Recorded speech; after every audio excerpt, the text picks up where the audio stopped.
The Iraqi Gazette breakthrough. Why this publication changes everything for years, investors, economists, and ordinary currency holders have debated one question. Will the Iraqi dinar ever revalue, and if so, when?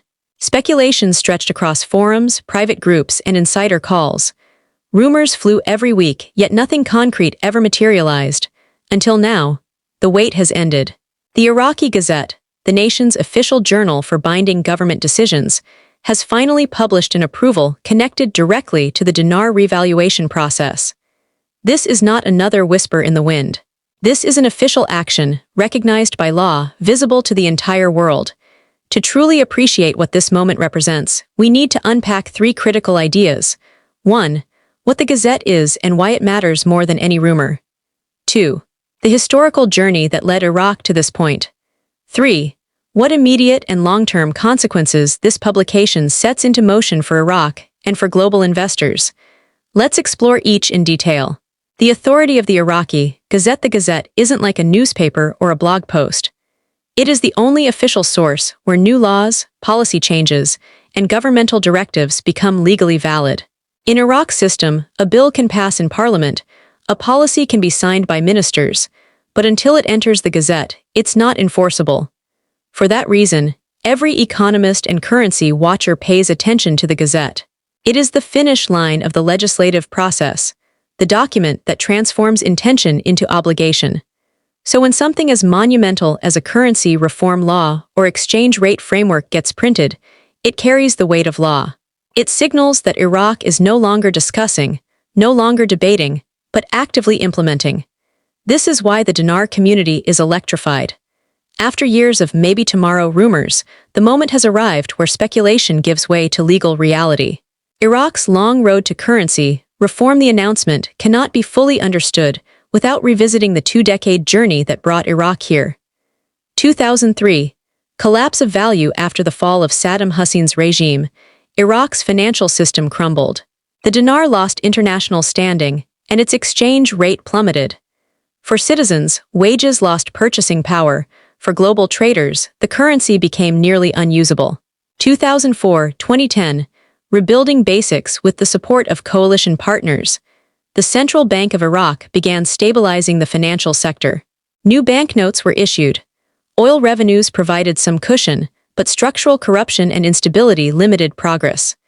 2011-2018. Talk of reform. Economists inside and outside Iraq began proposing currency reform. Whispers of a possible revaluation circulated widely, but political deadlock prevented bold steps. 2019-2021. Foundation building. Iraq increased foreign reserves, enacted anti-corruption measures, and began aligning its financial reporting with international standards. Strategic discussions with the IMF and World Bank hinted at preparations for something larger. 2022-2024. Rising signals. Public chatter about a potential RV intensified. High-level meetings with U.S. Treasury officials, IMF advisors, and Middle Eastern financial allies suggested momentum was building. And finally, in 2025, the domino fell. The Gazette publication that enshrined currency reform into law. This wasn't spontaneous. It was the culmination of years of groundwork, stabilizing reserves, reforming banks, and repairing international credibility. What exactly was published? While the full text is dense and legalistic, reports indicate that the Gazette publication included several key components of Iraq's monetary reform strategy: new exchange rate policy framework, guidelines for the Central Bank of Iraq, CBI, to adjust and manage rates, legal authority for Iraq to engage internationally under a revised value, provisions to end the dual rate system, official V's market. For investors, this isn't speculation, it's a binding legal step. Iraq now has a published framework that can allow the dinar to shift toward a new, internationally recognized value. Why this matters globally? This moment is not just about Iraq's currency. It represents a nation re-entering the global economy with confidence. One, trade expansion.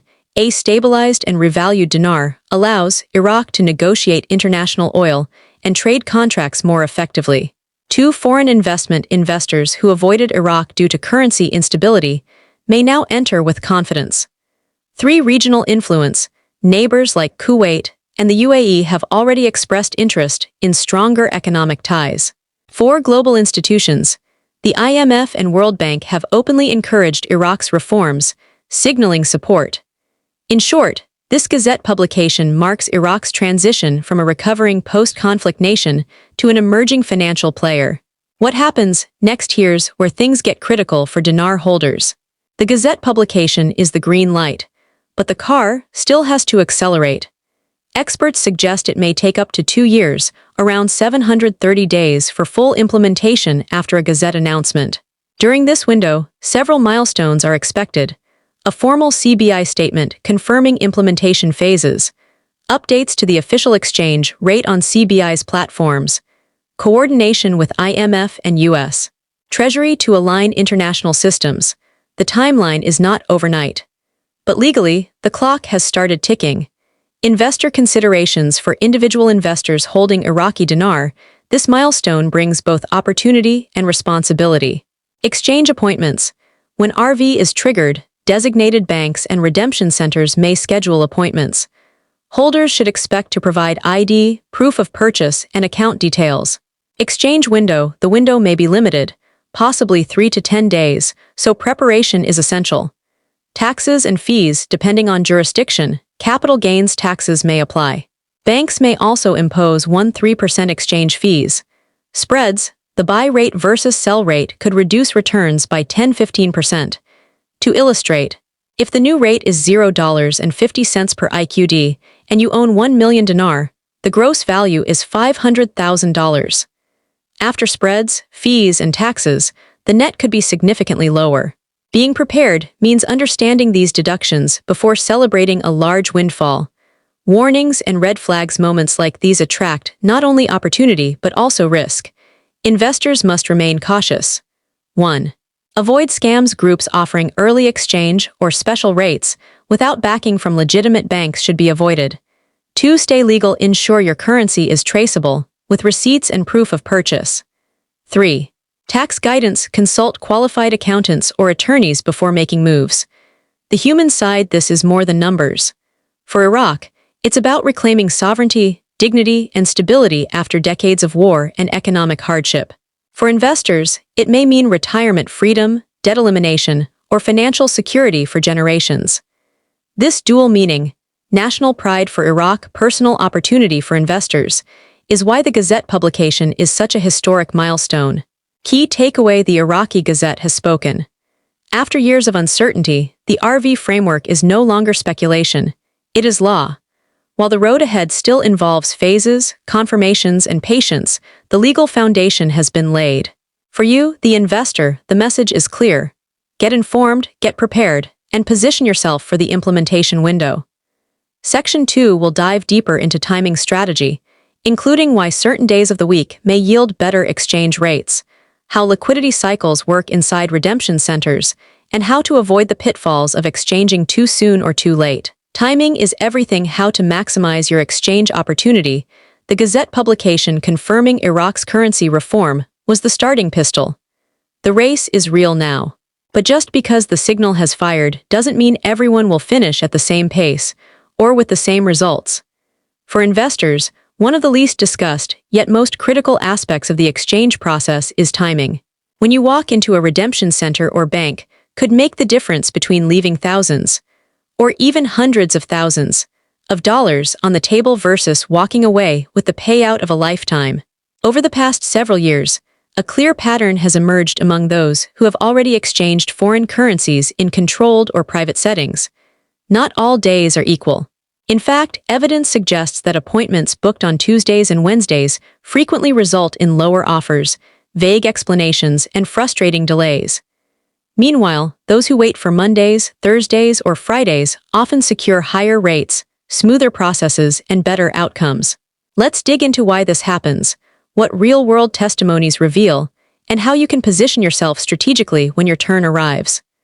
Why timing matters in currency exchanges. At first glance, you might assume that a government-sanctioned revaluation would mean fixed rates at all times and in all places. After all, if the central bank sets an official value, shouldn't every holder get the same outcome? In theory, yes.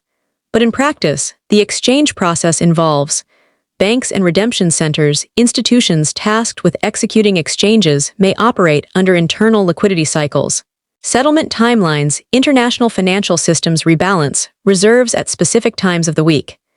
Market adjustments, rates fluctuate based on demand, liquidity, and institutional goals. All of this creates windows of opportunity where payouts are stronger, contrasted with midweek lulls when offers are noticeably weaker. The weekly cycle of liquidity banks and redemption centers don't operate on guesswork. They follow structured financial calendars, and those calendars directly impact your exchange. Here's a breakdown of what typically happens throughout the week. 1. Mondays, recalibration and opportunity coming out of the weekend. Centers adjust to global financial shifts, IMF signals, and any late-breaking announcements. Liquidity is replenished at the start of the week, often making Monday mornings surprisingly favorable. Early appointments sometimes capture sharp rate jumps that reflect weekend adjustments. 2 Tuesdays and Wednesdays, adjustment periods. These are quiet days, where banks often rebalance reserves and reset ledgers. Liquidity may be lower, risk appetite more conservative, and payouts restricted. Many testimonies confirm that rates dip during these midweek days. 3. Thursdays and Fridays. Settlement and push institutions rush to finalize weekly quotas and hit targets. Liquidity tends to be stronger, and payouts can peak as centers close their books for the week. Many high-value groups prefer Thursday and Friday appointments. 4 weekends. Closed or limited, most redemption centers close or scale back on Saturdays and Sundays, though some private groups occasionally operate through back channels. In short, Mondays often surprise on the upside. Thursdays and Fridays tend to be the most rewarding. Tuesdays and Wednesdays are the least attractive. Real stories from investors, the currency community has shared hundreds of testimonies about the difference timing makes. A few standout examples. Angela from Phoenix booked her exchange for a Wednesday morning. She expected the same contract rate she had heard about in her private group the day before. Instead, the center offered her 15% less. When she asked for clarification, staff cited midweek realignment. Tom and Michelle from Florida originally scheduled their appointment for Wednesday, but were advised by group contacts to reschedule for Friday. On Friday, they received a significantly higher rate than what Angela saw. Darren from San Diego went in on a Tuesday afternoon to exchange Vietnamese dong. 2 days later, his cousin exchanged at the same center with the same amount of dong, but on Thursday. The cousin's payout was substantially higher. Lisa from Ohio had a choice between a Wednesday slot and a Friday slot. She chose Friday. The center employee told her afterward with a knowing smile. Good call. These are not isolated anecdotes.